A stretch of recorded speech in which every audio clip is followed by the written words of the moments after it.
Hi everyone, thanks for tuning in. My name is Emily Joy and this is my channel, Sustainable Joy.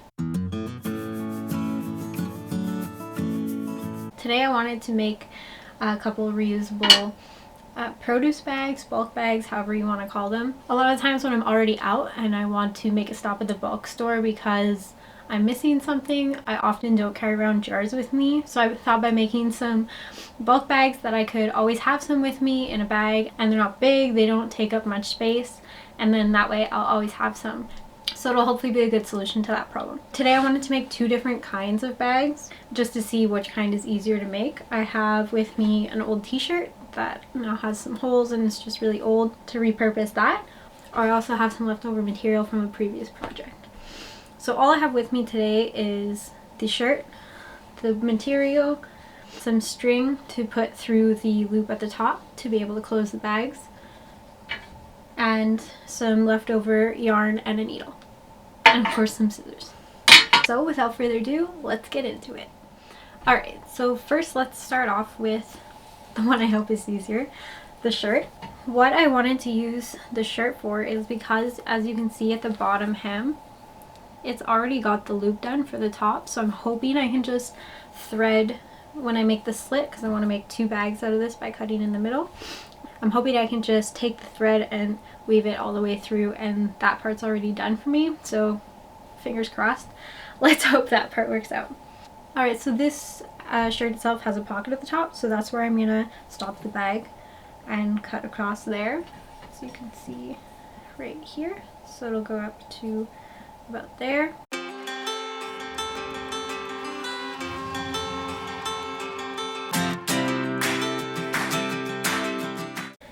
Alright, so well, you can use this as a little crop top if you want, or I think I'll probably just reuse the top as some rags for cleaning something, which should probably be this desk. I hope you guys can't see all that dust. Step 2.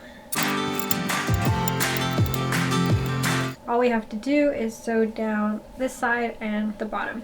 So all in all, if this works out, that's pretty fast. Probably gotta put you guys on a time lapse and sew one of these bad boys right up and show you guys once I'm done that, so that we can string it through and start on to the next step. Oh, another tip before we start sewing them is you want to make turning your shirt inside out where you see all the seams already, and make your seams on that side. Obviously, I almost just forgot, so I'm like not obsessed. I always make way too many knots to start and make a whole bunch until they collapse onto each other and make one giant knot. Why? No idea. So remember that at the top right here as well, if we want to use this pre-existing hole at the seam, not to obviously close that up.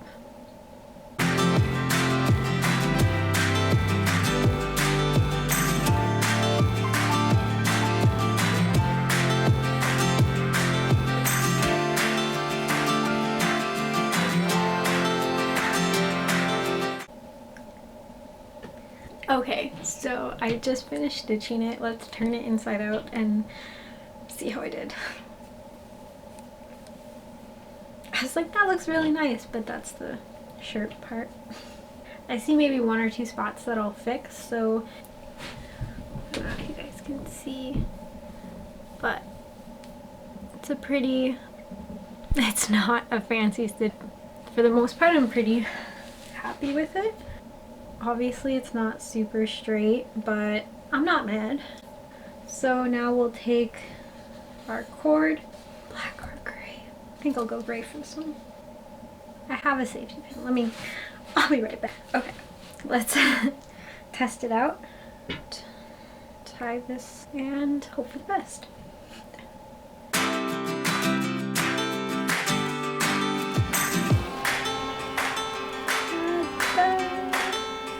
Alright.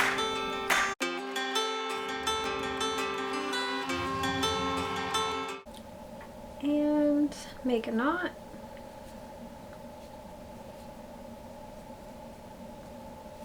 I think I'll settle for one this time. Just make sure it's really tight.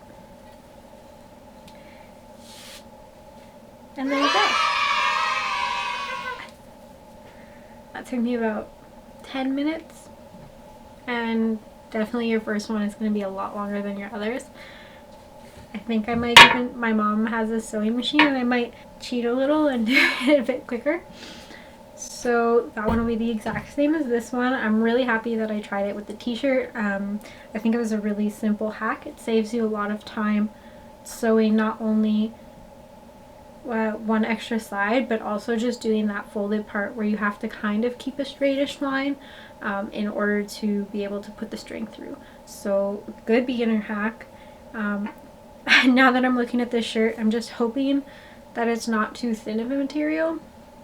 I might not be able to keep flour in it, but I can definitely bring it with me and get other dry goods like pastas or rices or anything like that. So pretty excited.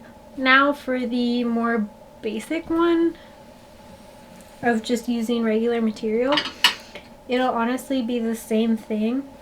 The good thing about making your own bag is you get to decide how big you want it. You can know that whatever size you make it a bit bigger, because obviously your stitches are going to take up some of the room. And obviously something with a pattern, make sure you're paying attention when you're stitching to what's your bottom and what's your top, because you don't want an upside down bag. Or maybe you do, then don't listen to me. Who am I?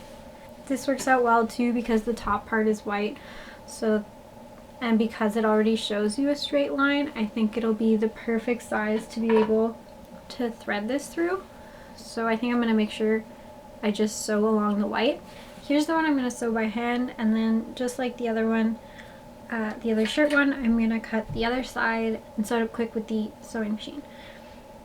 It'll also give you guys an idea of the difference of quality, but honestly, I think you'll be fine either way. It also just depends what you have. But even if I had the sewing machine like I do, which is my mom's, that she's letting me borrow, I wanted to show you guys that you can do it even without one. Just needle whatever thread you find.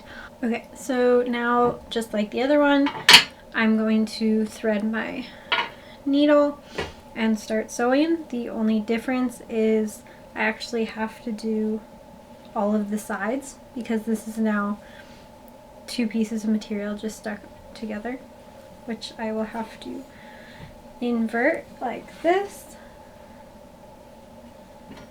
And then the cut isn't obviously perfect, so I rather line up the top where the string's gonna go through than the bottom, because the bottom's not as big a deal.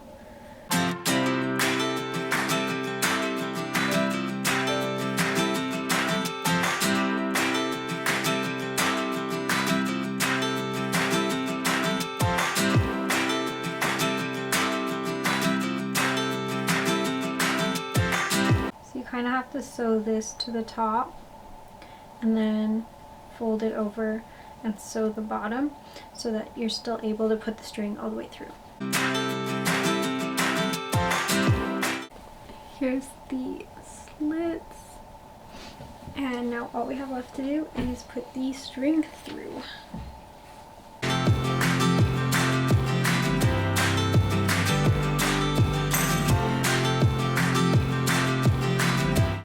Alright, so it worked. So honestly, making these bags are pretty foolproof.